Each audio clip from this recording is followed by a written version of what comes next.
Okay, good afternoon, everyone, or good evening, everyone, where you are. Would like to welcome you to one more, which is our third and last panel on the topic.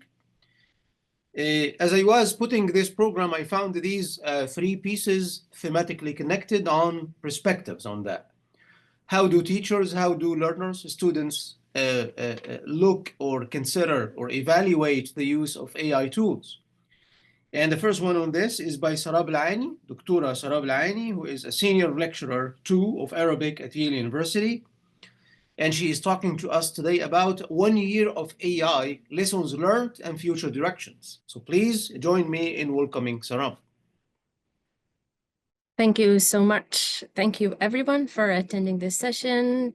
And I'm quite grateful to the Consortium for giving the opportunity to share our work. I've been attending since the beginning, and it's amazing seeing everybody's work and efforts on this. And it brings me joy to be able to share our work as well.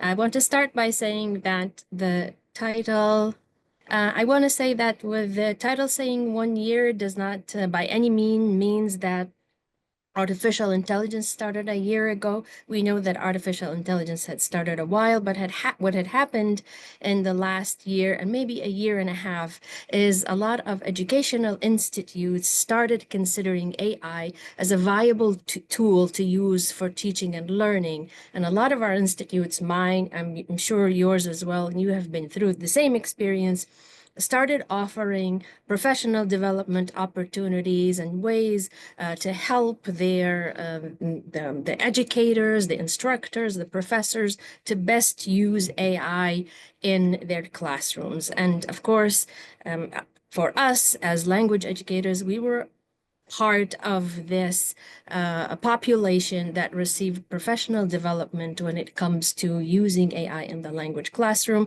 And here I want to state that I realize that not everybody had the same opportunity and accessibility when it comes to professional development with AI, but I'm grateful for that. And that's another reason why I want to share this with as many people as possible. So at the beginning, I don't want necessarily to have you to go live through the past, but at the very beginning, we had heard a lot of professionals and a lot of talk to us about AI. We heard about the benefits of AI. We heard about the benefits of AI today in these wonderful panels and sessions. We heard that it can help with personalized learning, immediate feedback, engaging and interactive way of learning. It will enhance accessibility to a lot of learners and improve learning outcomes. We also heard that there are some disadvantages and some things that we need to be aware of. Everybody told us about privacy and that we need to be careful when we're using AI not to give it our private informations. We definitely heard about AI bias, such as we did today. We heard about the, fears and the suspicions of being over-relying on AI and on technology, and also on the lack of personalization and cultural understanding. And as the audience who are receiving all of that as language educators, we are taking all of that in and thinking of what are the best ways to use AI. At the very beginning, especially at the very beginning of this trend of trying to see how to incorporate AI in educational institutes, a lot of the people who were talking to us about AI were not necessarily language educators. They could have been people who work in computer science, in large language models, maybe philologists, maybe applied linguists, but they were not necessarily language educators themselves. So as language educators, and as we know, I'm sure you too are familiar with the SAMR model of using technology in teaching language, we soon realized, as soon as we got a little bit familiar with AI and its powers and what it can do, we were able to conclude that this tool is powerful enough that if we were to integrate it into our classrooms, It's not going to be something that it will substitute. It's not going to be something that will augment, which are the first two levels of the SAMR model. Rather, because of its powers, it will probably very easily be able to modify the tasks and the learning that we do, and maybe also redefine. And many of us, the group that I'm working with included, try to think of, okay, now that I know that this tool is this powerful, what are some ways that we can design our learning tasks correctly and accurately and with the right objectives in mind, in a way that it can modify or maybe even redefine the way we teach language. Another powerful tool that we work with and we strongly engage with is open education resources that are learning and teaching and research materials of any format and medium that reside in the public domain, or they are under copyright, that have been released under an open license. This will permit an access to no cost to reuse, repurpose, or adapt or redistribute some of the materials. So the group that I work with, basically, we wanted to combine the powers of AI and open education resources to create a resource for language educators that can help them in that purpose. So we decided on creating an open education resource for language teaching and learning modules that optimizes the use of AI. And this is basically what we tried to do. We sought out creating several comprehensive, high-quality modules centered around cultural theme, designed for language learning for the intermediate to the advanced levels in the context of secondary and higher education. And we wanted these modules to provide language-specific examples, but they can be adapted across various languages. These integrate personal of universal learning and design to enhance communication skill, cultural awareness, and critical thinking. The language teachers, this is what we were hoping for and working with.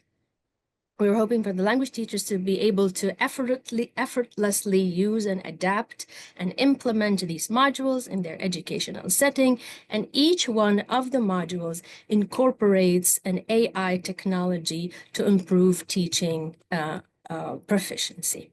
As we were doing this and as we were, brainstorming to create these modules, we wanted to use the following strategies, and I'm sure many of us, all of us, use them.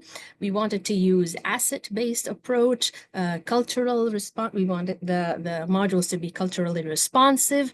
We definitely wanted to use the world readiness standards, the 5 Cs, community building projects, translanguaging, project-based language learning, empowering students' identity, differential instruction, definitely, and learner-centered approach, learning by doing, formative and low-stake assessments. And finally, we definitely wanted this project to be built on open education practices, which means that all of these parts are available to both learners and instructors for no cost.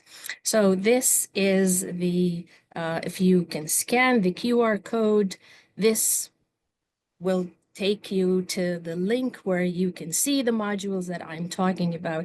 Because I'm sharing right now, I cannot copy paste into the chat, but as soon as I'm done, I will also copy paste the link into the chat. Don't worry. The whole purpose of having open education resource is to share it with people. So definitely, I definitely want to share it with you. If you were able to scan the QR code, this is what you will see. This is the website that it will take you. And the first thing I want you to notice is that we have a bunch of themes over here, and our modules live under these themes. I'm going to quickly read these themes, and I'm sure you will see that those are themes that we all work with. We've all have worked with, maybe not all of them at the same time, but we've definitely used them at different points of our teaching at different levels. So we have art, childhood, family, film, food, identity, immigration, literature, media, travel, and intercultural exchange. Under each, of course, I hope you would be able to take a look at the site yourselves when you have a minute. But let me tell you that under each module, you will be able to find the title, the educational setting, a general description, the language level that it's made for, the learning objectives, a bunch of tasks and activities, suggested materials. And I want to stop here and say that all of the suggested material included are also like open education resources, and hence you can access them free of cost. One section is for AI tools, assessment, deliverables, differentiated instruction, and then tips and notes. And the tips and notes have to do mostly with ways that these modules can be changed to adapt either a different level or to adapt a different like student body, for instance. We do not have time to take a look at all of the modules. I wish we did, but I can like show you a snippet of some of the modules just to give you an idea, and then I hope you can take the website and navigate yourself and see what it is that you can use. So under art, as you can see, under the theme of art, we have 3 modules. We're going to just quickly take a quick look at the module that's called, or the title, Worlds Within Words. So in that module, the module integrates language and cultural exploration with folk tales and folk stories, and students will engage with a chatbot programmed to simulate a famous folktale character. Through the conversation, they will increase their language proficiency, gain cultural insight, and acquire new folktale related to the chosen character.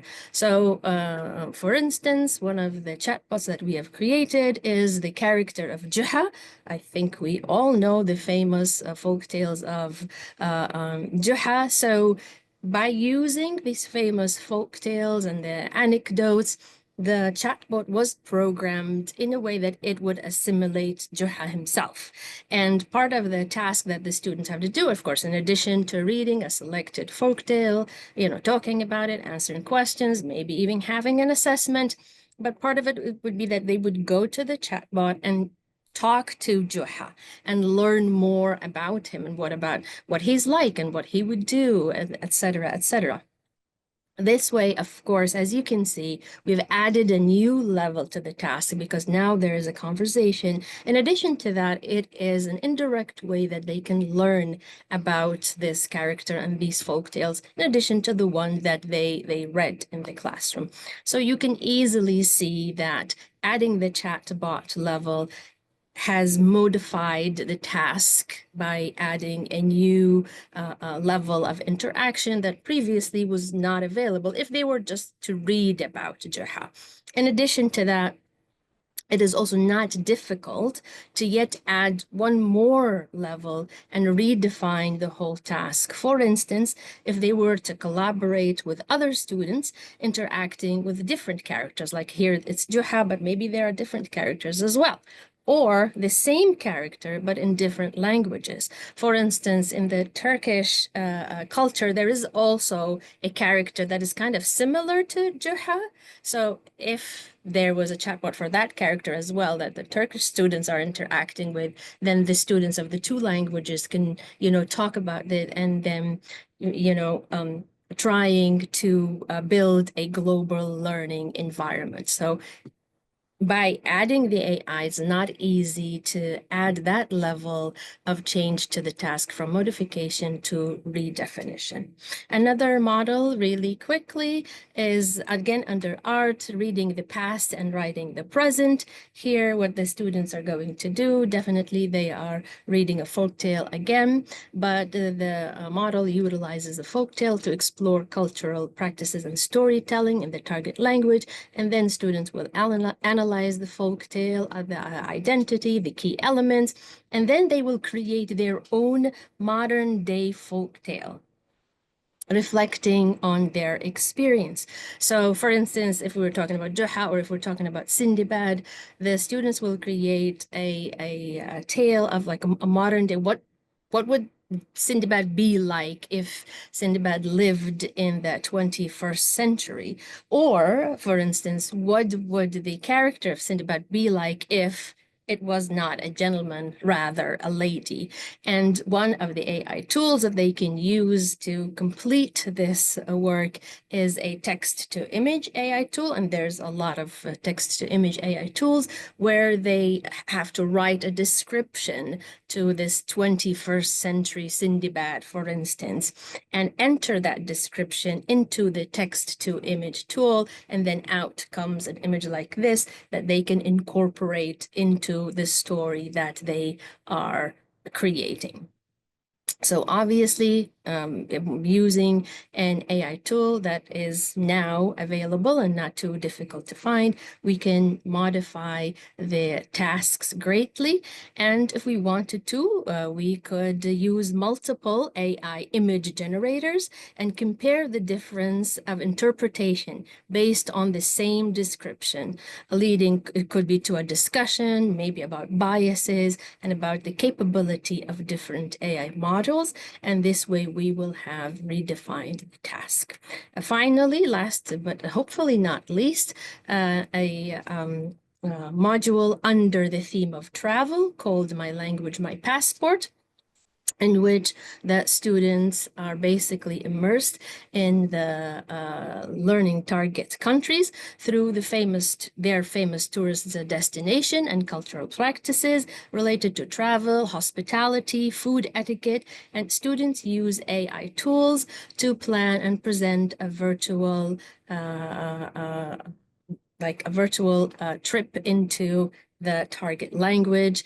And there are a number of benefits which the AI travel tools give to the students. One of the benefits is that the travel tools, the AI travel tools, usually they can be changed depending on the data that you give it. For instance, the tool itself will ask you to pick the country, pick the city, ask you how much your budget is. It will ask you how long do you want to stay there, when are you going there, and then it will give you like suggested things to do and suggested sites to see. So there is a lot of differentiation within these tools that students can use and, you know, map their own journey. It also gives like advice, not just on places to see and things to do, but it will also give like a little bit of cultural insight into the place. So that can be highly beneficial for the students in that context, as opposed to like a regular technology tool,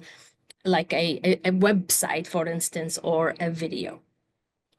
So obviously through that personalization capability or criteria, the task itself will be modified. And if we were to create a virtual journey and incorporate an immersive experience of 360 video, for instance, or augmented reality, we can bring the destination to life in ways that were traditionally not possible before, thus redefining the task.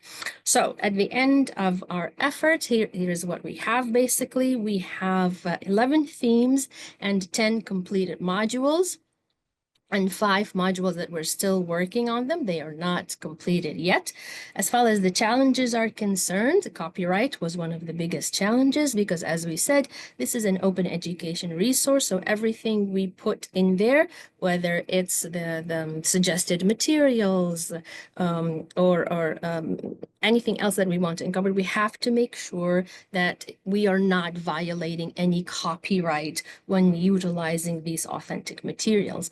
And the other thing that we don't know is who is using the OER. We have been trying to spread this OER amongst as many colleagues as possible, but in reality, we are not sure who is actually using it.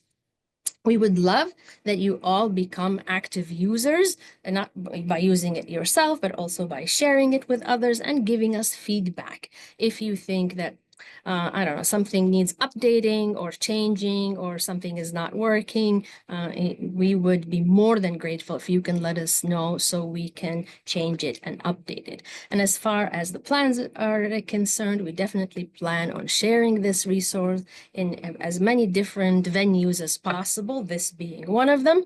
And we plan also on continuing to create new lessons for modules and assessments. And finally, we invite you, our colleagues, if you think you have a module that is worth putting out there for everyone to use, it will of course be put under your name as you being the author and shared with everyone. We would love to increase the wealth of the site by adding on more authors and more writers. Thank you again for listening, and I look forward to hearing the questions at the end of this. I'm going to stop sharing for a second so that I can put the link in the chat. Thank you again for giving me this opportunity, and I look forward to the rest of the panels. Thank you very much, Sarab. The next presentation is by colleagues from Rice University. It's by Dr. Hossam Elsherbiny, who is a lecturer of Arabic at Rice University, and by Dean Toumajian, who is a political science student also at Rice University. Today, they are presenting on AI integration disparities in language education and their implications for Middle East language pedagogy. Please join me in welcoming Hossam and Dean. Good afternoon, everyone, and thank you, Mahmoud, for the introduction, and also thank you for putting together another successful language workshop. As Mahmoud mentioned, I am co-presenting with Dean Toumajian, who's a political science major, a graduating senior at Rice University, and Dean has been instrumental in the creation of the study that this presentation is based on. So I'm going to go ahead and here we go. So the title of our presentation today is AI Integration Disparities in Language Education and Their Implications for Middle Eastern Language Pedagogy. And what the presentation is based on is a multi-institutional study that Dean and I conducted over the summer and into the fall semester of 2024 to get a snapshot of how our AI tools utilized by learners, but also by language instructors. And then we also sort of zoomed in to look at the specificities of less commonly taught languages and Middle Eastern languages in particular. So today I will provide a little bit of context and background of the study, and then we will get right into the results of the study as they pertain to instructors and to students. And we have additional considerations that are particularly pertinent to less commonly taught languages, and finally, conclusions that we're drawing from these results. So taking a step back, I think that no one would have imagined maybe 5 or 6 years ago that today we would be having this conversation and that we would be so concerned about how AI is affecting the field of second language acquisition. There is a global anxiety around the issue, and we're still trying to grapple with the broader implications of the rapid evolution of AI. I'm sure all of you have seen how multiple institutions have either banned access to AI tools. I'm referring to the New York City public school system. They banned access to AI tools that could help students cheat, and Australian universities that returned to traditional pen and paper exams because students were caught using AI to write essays, etc. And so institutions are sort of scrambling to establish guardrails so that we are so that we're better equipped to deal with the implications of using AI. But there's also something important that needs to be said that we have been here before.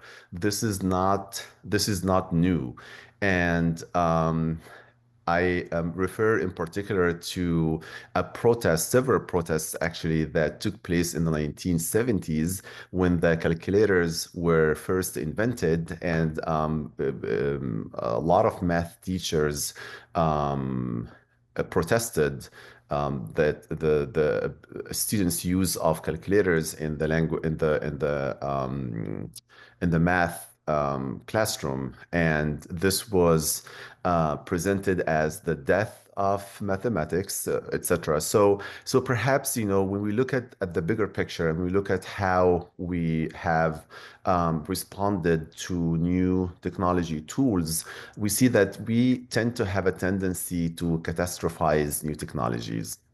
And so, and I should really preface also by saying that the presentation that Dean and I are giving today, more than provides answers, it really poses more questions. Um, and so a little bit about the study that we conducted. So we surveyed 105 participants across multiple universities, 16 language instructors and 89 language students. Some of them were studying less commonly taught languages. Others were studying languages such as Spanish and French, etc. And the goal was to capture snapshot of how AI is changing language learning. We looked in particular at things such as how frequently do instructors and language learners use AI tools, what motivates them to use these tools, and how effective do they think these tools are.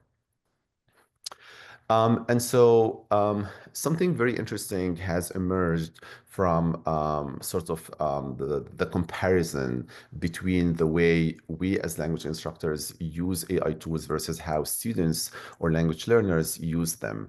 And for language instructors, about 62%, that's a solid majority, does not use AI tools. Only 38% use AI tools.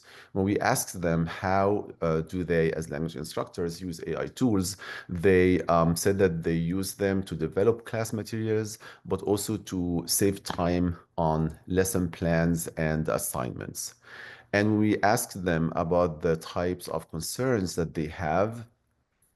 They mentioned these concerns: the low quality outputs, insufficient customization options. They talked about prohibitive costs. They talked about lack of training.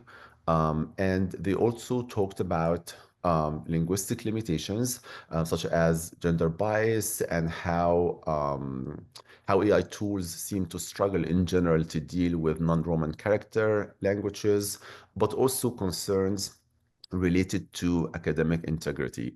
And I think what I find to be um, um, um, what I find to provide some degree of consolation is that the academic integrity concerns were actually shared by language learners as well. And so when we look at what students say, and I'm gonna pass it over here to Dean. Yeah.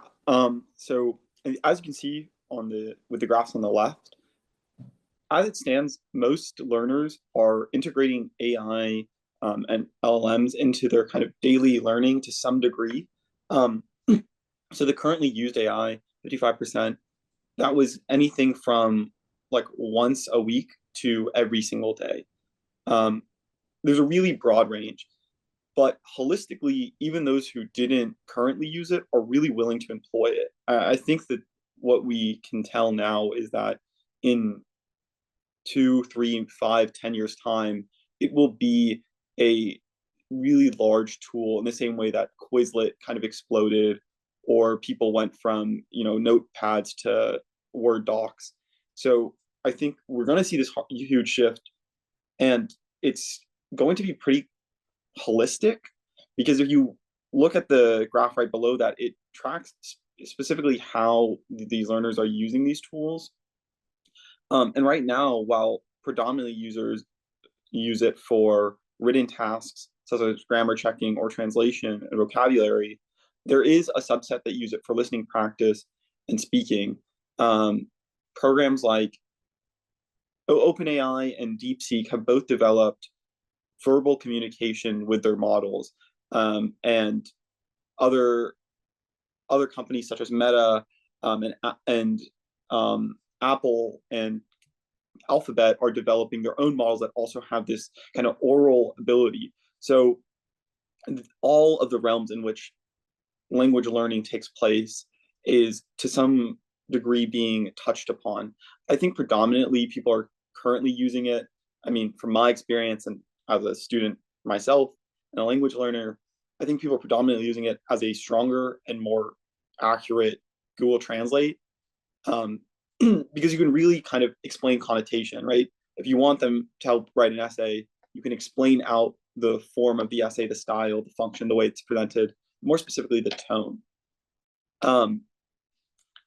But there is still this like huge hesitation, right? Learners, I think, are really hesitant to see how effective it is with language learning specifically, because it's this other realm that it's not specifically taught to be capable of. Of course, it is helpful when it comes to coding and mathematics. It isn't taught to be a teacher. And with language learning, it's this really, I guess, liminal space in between its abilities. Most students just don't think it's helpful outright, which I think is going to change pretty quickly. But I think there's this huge fear of academic honesty, in which professors and students both are navigating right now what is allowed, in the same way that we had to navigate it with Google Translate, I don't know, 5-10 years ago. But I think there's also just kind of this apprehension. Generally, people are waiting to see what it's going to become, how much it's going to improve, right? Every time OpenAI updates their model, there's these drastic improvements.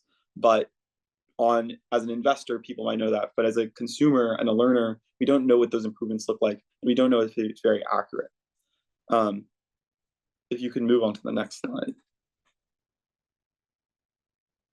But notably, students do seem to like these models for language learning quite a bit. I think it's because it serves a like unique niche that other disciplines already have. I think language learning outside of the classroom has typically been pretty challenging and really self-motivated, because you don't have things like Khan Academy or textbooks that can explain it in a very like digestible manner. So students are using it 2 to 3 times more in language learning classrooms than other classrooms. And as aforementioned, current websites like Google Translate aren't sufficient. They don't produce really what language learners are looking to do, which is acquire new vocabulary, learning how to conjugate contextual and simulated experiences that reflect real world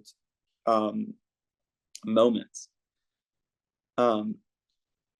But even with all that, there seems to be these ethical and moral limitations and considerations that students are taking into account. I think students are very hesitant to use this tool when they don't know how effective it is, especially with less commonly taught languages. Less commonly taught languages it's pretty clear that there's this drastic cultural bias in which they don't translate specifically to the language, they translate verbatim for the words.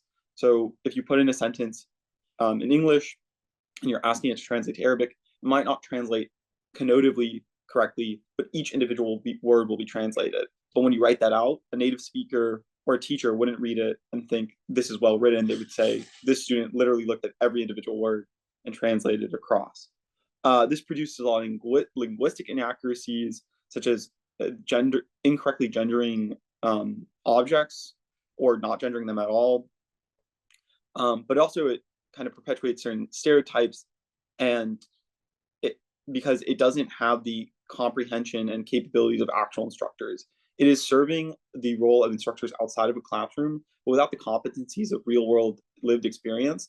It produces stereotypes and simulations and situations that aren't really commonly happening. So the next thing we wanted, when we were doing this, we realized there are these kind of like limitations to both students and instructors' implementation of it, but also there's these large challenges that exist, especially when it comes to Middle Eastern languages, specifically Arabic. So as you can see on the right, this shows basically the breakdown of the internet kind of content as it's distributed. Arabic is any given year 0.6% of the internet's like internet productions to 0.5%. So it's really not using and consuming a lot of Eastern-centric data. And because of this, there's a lot of cultural reference challenges. So any data that it is relying on to train itself are often translatable. So they often rely on the Western versions of these translated productions. So whether that's news outlets, blogs, or videos. Additionally, when it actually comes to presenting the language itself, there seems to be a lot of issues. I think everyone is aware of tokenization, the idea of breaking like larger text into subunits. It has a lot of issues with languages like Arabic that are, I guess, more morphologically rich than a language like English. Being able to break down a word into its root forms and conjugate that across the multiple forms that exist in Arabic is much more challenging for these models because they're not trained to study grammar. They're trained to study the implementation of language in kind of daily life. And because of this, there is really, it fails quite heavily at dialects, and it is pretty ineffectual when it comes to disambiguating diacritics on Arabic languages and other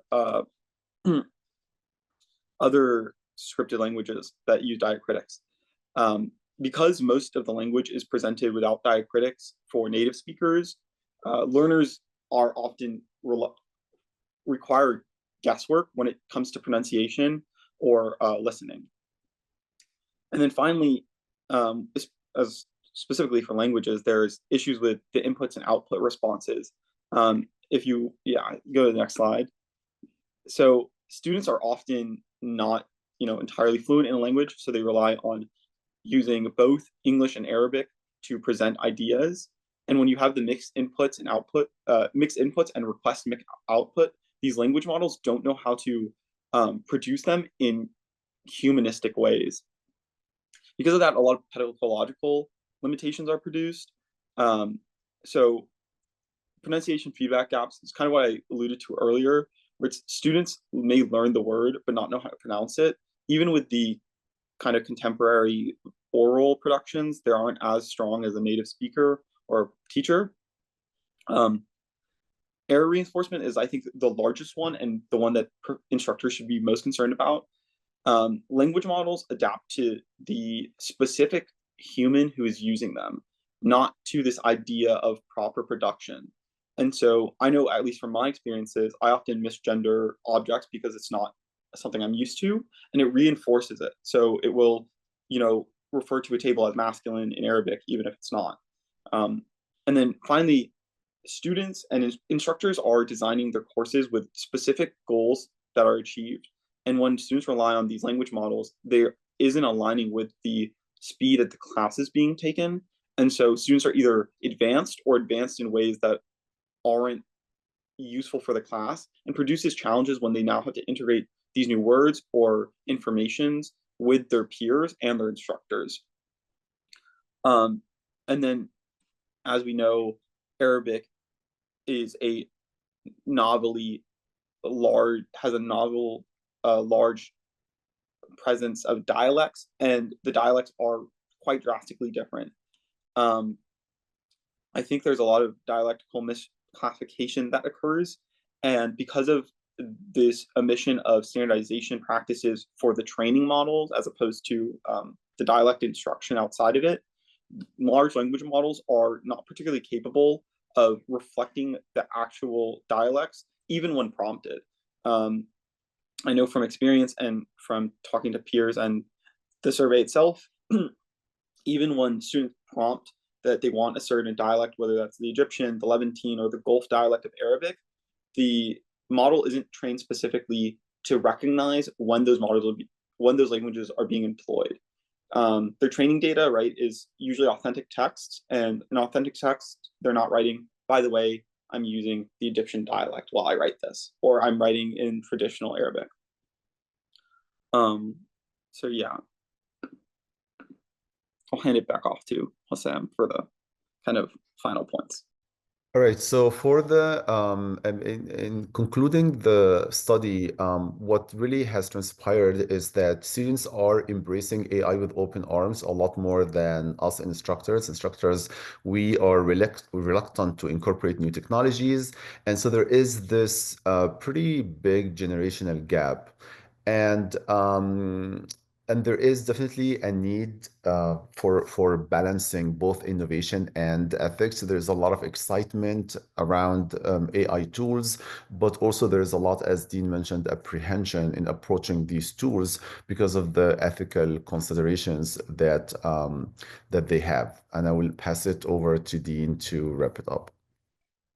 Yeah, I think moving forward, there has to be this dialogue produced between students and instructors to see where language models sit as a resource in classrooms. In the same way that in a math class, an instructor may allow calculators for homework assignments, but not on an exam, it's going to be the same thing.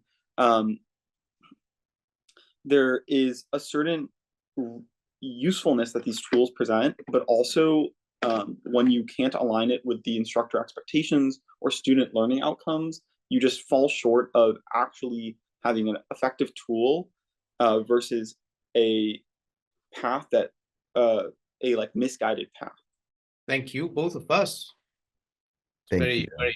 Very interesting. I see how we are coming to the bias within or about AI from different perspectives. Very interesting. Our last presentation on this is by Naima Bary. She is an instructor and the study abroad coordinator at the University of Alabama. And she's also a PhD candidate in education leadership and in instructional technologies. Today, she's presenting on a generative AI in higher education, analyzing educators' views on its impact on teaching and learning practices. Please join me in welcoming Naima. So good afternoon, everyone. First and foremost, thank you, Dr. Mahmoud, for this opportunity to meet, share, and reflect on our educational practices today. And also thanks everyone for staying with us till the final presentation of the day. So my name is Naima Bary, and I'm teaching at the University of Alabama, specializing in applied linguistics and innovative teaching methodologies. I'm also currently pursuing a PhD in educational leadership and instructional technology at the University of Alabama. As the last presenter of today, I understand the challenge of holding everyone's attention just a bit longer, and I appreciate your presence. So I promise to make this session engaging and valuable. After all, they say the best is saved for the last. So today I'll be sharing with you key findings from our research on how educators at the University of Alabama are interacting with generative AI, particularly tools like ChatGPT within higher education. We will examine how these technologies are shaping teaching practices, the challenges they present, and the ways institutions can support this ongoing transformation. After all the insightful, invaluable presentations we had today, it's important to recognize the significant influence generative AI is having on higher education. Tools like ChatGPT are rapidly changing the way we think about teaching, learning, and assessment. As these technologies evolve, institutions must navigate not only the opportunities they offer, but also the ethical, pedagogical, and operational challenges they bring for us.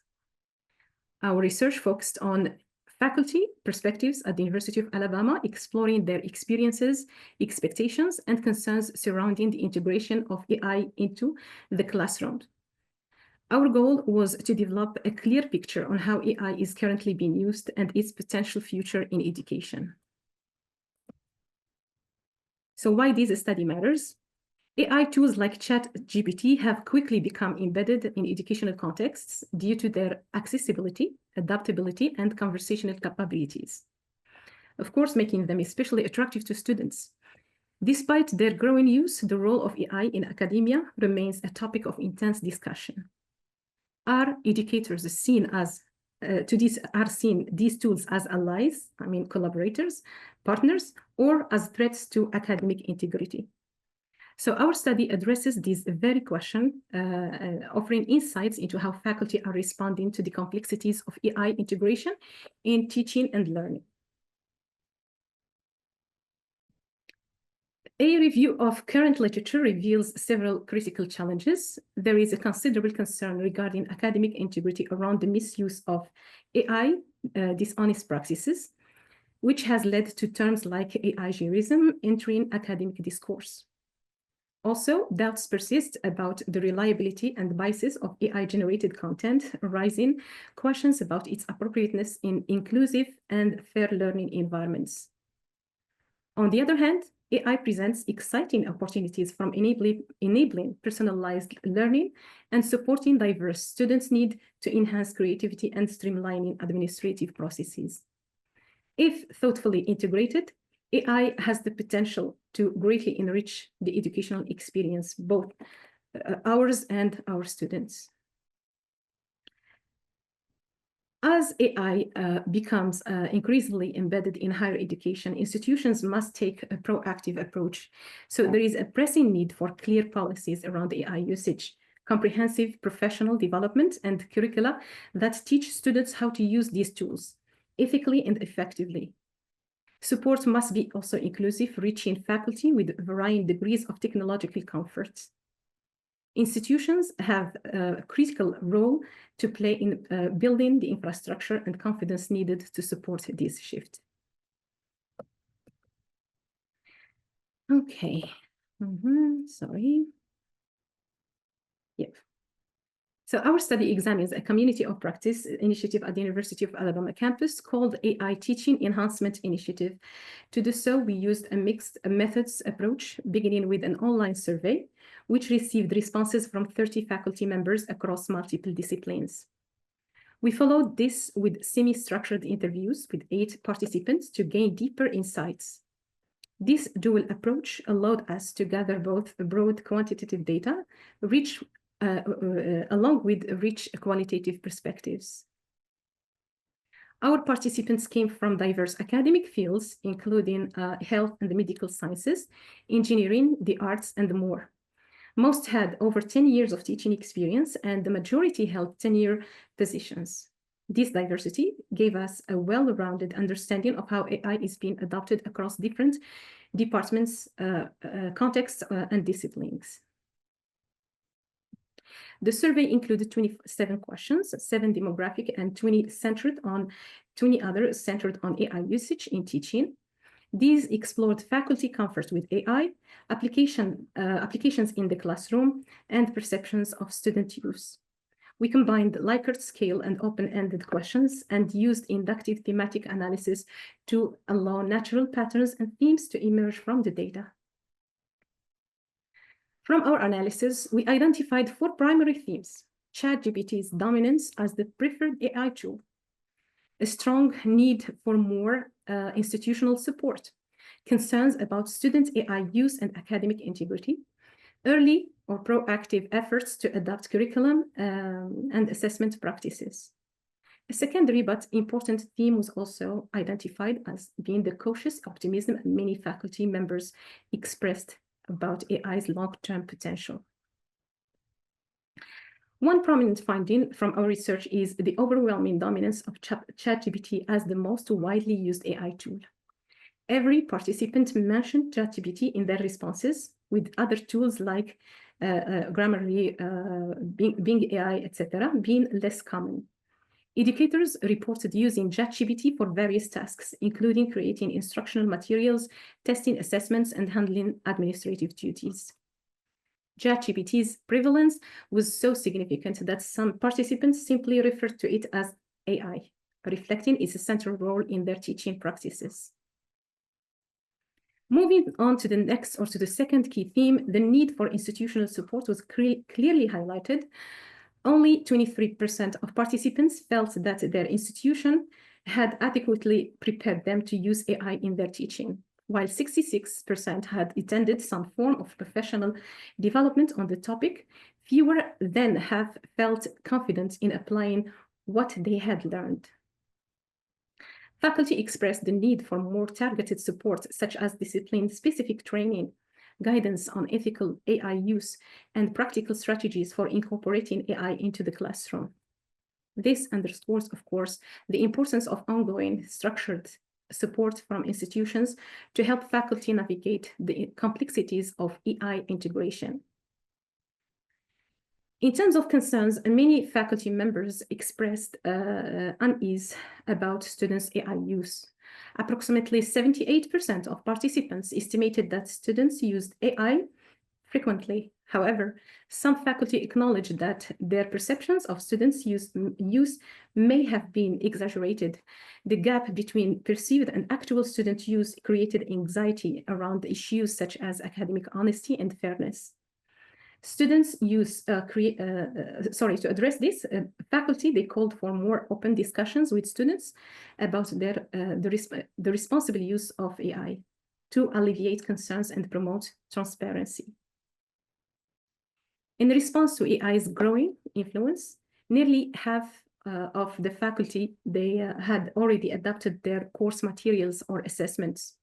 These adaptations included shifting to in-class assessments, incorporating oral exams or fieldwork, and using reflective tasks that AI cannot easily replicate.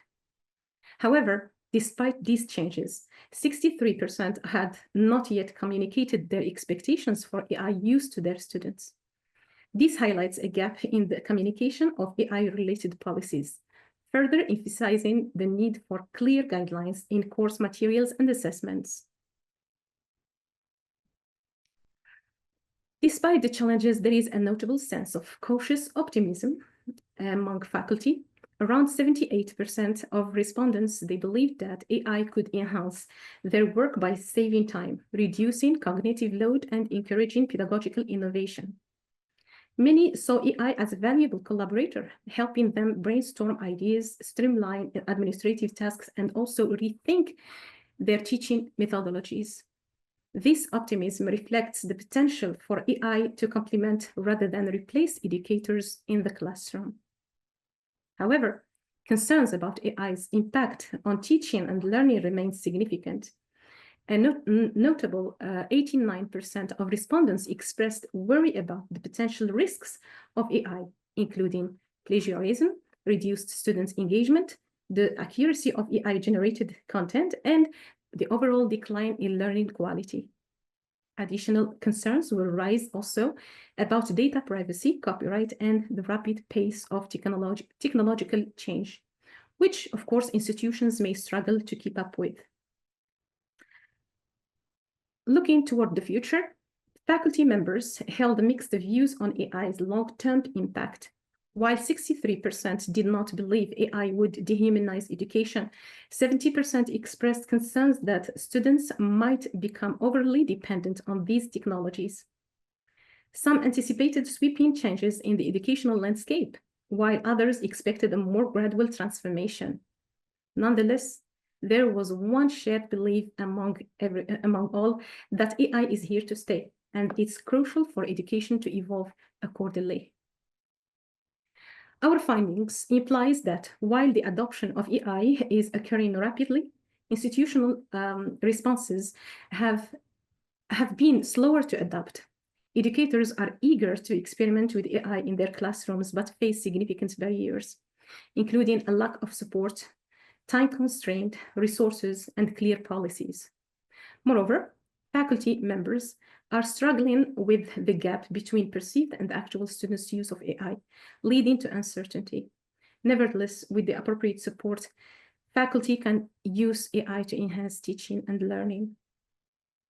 AI presents both significant potential and substantial challenges for higher education. Faculty at the University of Alabama recognize the opportunities AI offers, but they need clear institutional frameworks to guide its responsible use. Universities must provide the necessary resources, policies, and professional development to help faculty and students navigate this evolving landscape. Focusing on AI literacy, ethical considerations, and curriculum redesign will be essential in preparing educators and students for an AI-driven future in education.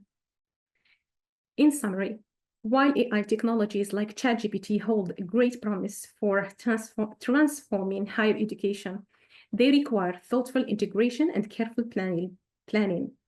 Faculty at the University of Alabama are optimistic about AI's potential, but emphasize the need for more institutional support and continued professional development. As AI continues to evolve, so too must our approaches to teaching and learning. Thank you for your time, and I look forward to any questions and comments you may have. Thank you, Naima. Yes. If you can stop sharing, great, very good. Sure. May I ask if your dissertation is about AI in part or in full? I think, yeah, just one. Yes, excuse me? Is your dissertation, you are now a PhD candidate, is your dissertation Yes. about, okay. Yeah, no, it's about cultural immersion, like in the virtual cultural immersive programs. Yeah, are you injecting or looking at this in the Not, context of AI? not yet. Yeah, I didn't start my thesis yet, but I'm preparing myself. Like I'm preparing my foundation as far as the cultural virtual immersive programs are concerned. Thank you. You're And welcome. now we may have around 20-25 minutes for questions for the three presenters. If you have any questions to any of them, you can put it in the chat, or you can raise your hand and speak directly to the presenter. Okay, I have one for Naima. I think there is a common thread between Naima's presentation, also with Hossam's presentation, Hossam and Dean, Yes. which Yeah. is there's some sort of teachers and instructors and perhaps policymakers are lagging behind. Now, how should we make a case? What should we do as researchers who are looking at some of their work has been data-driven, some of the work is based on surveys, how we should make a case that we cannot continue to be lagging behind as such? You find this lagging behind in terms of academic publishers, you find it in university policy makers, and you find it even in the instructors themselves. They are quite reluctant to put a clear policy about AI in teaching languages. How we can change that? I think it's an interesting question for all of us. Yeah. I think we should start by like creating like interdisciplinary workshops for teachers, like including examples like of ethical use, practical applications, and also including students themselves in the process. And it's also important if we can create safe spaces for faculty to experiment those tools and not just to approach them like theoretically and just push them to pilot them the first day class. So we have to prepare them to help them experiment those tools first, and then help them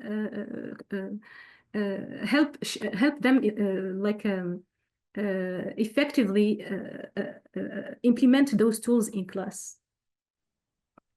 Any other insights or takes from Hossam or Sarab?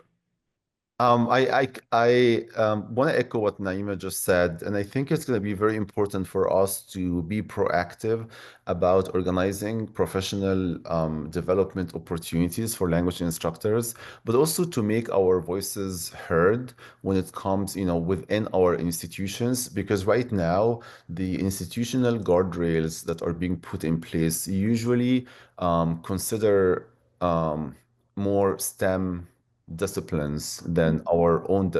Language education, second language instruction is very unique in many ways. And so it is important that we sort of make our voices heard, because what constitutes academic dishonesty or lack of integrity for other disciplines might not be applicable be applicable for us. And so I would say, being more proactive about professional development, making sure that our voices are heard within our institutions, but also continue conducting empirical data-driven studies so that we have a better understanding of how the landscape of AI and SLA looks like. Yeah, I think I got to know two things that are relevant in this regard. First, I think the Library of Congress is drafting a protocol for how to use AI in different areas and different fields. And I think some of you are aware, the APA, the American Psychological Association, came up recently with a guide of how to cite material taken from AI. So I think Naima was leading with optimism, I think, and this optimism is getting more and more into the realistic fields here. If you are in academic publishing or in academic writing or in SLA or citations, I think that optimism is creating some changes. Sarab, any take on this before I ask Khalil to ask his question? I want to say that this event today is one step in the way that you are talking about. We are showing people how we're using AI, how we're doing it in a quality manner, an ethical manner. We are creating a network of people who have the same interest, who are looking at the same topic, yes, from different points of view, but we are all engaged in the same topic. So I guess just by us being involved in this wonderful event, we are definitely taking the one positive forward step in the right direction. Thank you, Sarab. Khalil, go ahead. Thank you, everyone. Thank you, Mahmoud. I'd like to address a question to Naima. You mentioned the ethical use of AI, and this is perhaps everyday's dilemma. I remember taking part in a teacher training at the beginning of the academic year 1 year ago, and we were talking about, what should institutions, what kind of decisions institutions should make to make sure that everyone abides by certain rules to make the use of AI legit. Let's not use the term legitimate, but at least to have some ethical rules. But then every week AI changes, and by the time our institutions react, we're in a different reality, so to speak. So I'm just asking a simple question to you, Naima, and others. What are the best tips? Because I assign writing exercises to advanced students every week, and it's almost inescapable. One or two would give me a perfect essay that doesn't match their capabilities. So that's my question. And thank you very much for your input today. Yeah. Thank you so much, Khalil, for your question. It's very interesting. And believe me, I feel you because like I can say, a year ago, when I joined the University of Alabama, I just received one paragraph about the ethics of AI use. And they asked me to add this paragraph to my syllabus. That's it. So I didn't have the chance to have any guided professional development offered by the department, anything. So what I did is that I take my personal responsibility to move and to look for opportunities. So I asked about the center for, there is a center of digital, innovative and digital teaching here at the University of Alabama. So I contacted them and I asked them for the workshops that they have, they were planning for the semester. So I attended with them. And Khalil, you can't imagine how many mini courses I took on LinkedIn website. So it was just like I did a lot of personal effort to educate myself on this. So I will not wait for my department to provide me with one workshop per semester or two workshops a year. And then they didn't do that. They just asked me via email to add this paragraph of ethical use of AI ethical use to my syllabus. So after this personal effort, or after I invested in myself, I feel confident to help, to learn and also to share what I learned. So the first thing to do is just take the initiative yourself. And the good thing, Khalil, is what I won an award like in this field. Okay, it's close to that, but at least I was proud of my efforts, or the efforts done. So now the next, this allowed me to plan for the next year and in the next 2 years. What do I want to achieve as far as this field, this evolving field is concerned, and where I want to see myself and my students in 2 years from now. So. Thank you, Naima. Any more questions to any of the presenters? Yeah, we see here, I think, go ahead, Naima. Yes, I have a question for Sarab. Sarab, thank you so much for your presentation. It was so interesting. And my question, Sarab, is it possible to share this OER website? Like, can we look at it and Yes, of course. Yes, of course. Is it limited to your students? No, not at all. The whole idea of OER is to be shared. That's the whole idea of open education resources. Yeah. Yes. And thank you so much. We appreciate it. Please, we ask that you take a look at it, navigate it, use and adapt, and feel free to share it with as many people who could be interested as you like. Thank you so much. Thank you. Okay. Our pleasure. Any more questions to any of our great presenters?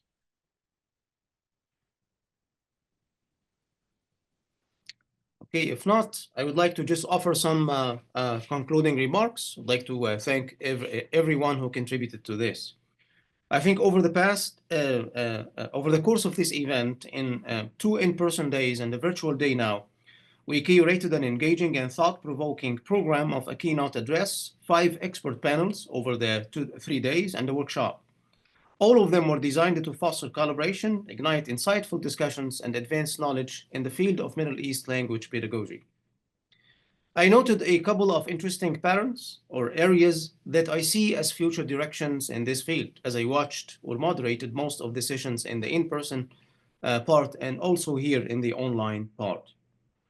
AI and technology and the teaching and learning of pragmatics. I think from the keynote by Jones and the presentation that I led with Ayman Mohammed from Michigan State University, it seems like AI will get also a step into this, which is to try to see how we can teach culture, the nuances of culture, speech acts, using AI tools. Since Middle East languages such as Arabic and Hebrew and many other sub-dialects also that come under that have certain complex structural grammatical aspects, I think the field now is moving in the direction of developing certain language models that address these specific areas.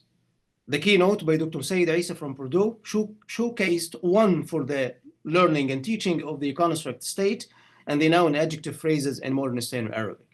I think the future will try to see more of that, how we develop certain language models that touch upon one certain area of syntax, grammar, or culture, hoping that a mega model would take all these smaller models and put them in one framework.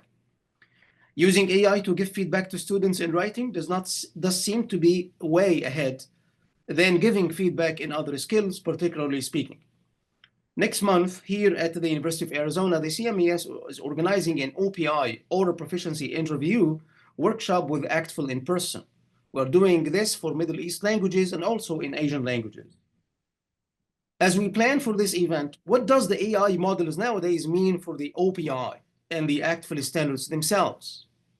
This is, I think, a sophisticated question, given the nuances of interaction and the negotiation of meaning that happens in an OPI, in an oral proficiency interview setting. Will the future AI tools will be able to rate OPI samples as well? We will see. I don't see actually an issue with mixing and blending of standard Arabic and the dialects in students' outcomes. I think we have seen a good number of presentations. Sarab talked about the use of translanguaging, and I see no problem if the students are aware of the varieties that they are using or blending using AI. Last, before we would let you go and enjoy your afternoon or evening, the CMES team will send you an evaluation link. We would like to know about your views, also about your ideas for future events. So far, we received a good number of ideas, I think, from the in-person session. I'm going to just list a couple of them here. We received ideas about offering sessions on using technology and digital tools for language learning, which can be particularly useful for remote or hybrid learning environments. Also, effectively incorporating music and art in general into language teaching. A third idea was the usage of technology in language-related topics. Also, games and language learning. And I think there was a stronger preference for organizing a workshop that focuses or provides some hands-on training on some of these interesting tools nowadays. We saw great presentations by Atiya Youssef and by the team from NYU, touching base, and many others touching base about some of these tools. Perhaps a workshop, a focused workshop about how to shift the conversation from the theory to the practical use of AI in Middle East language pedagogy does seem to be a must. With that, on the CMAS, the University of Arizona, and the other collaborating centers, we thank all of you for your participation, and we hope to see you soon in other events. With that, I promise that the rhetoric or the discourse or the conversation about AI will keep going from here. Thank you and have a wonderful afternoon or evening. مع السلامة أو سلام عليكم. Thank you so much.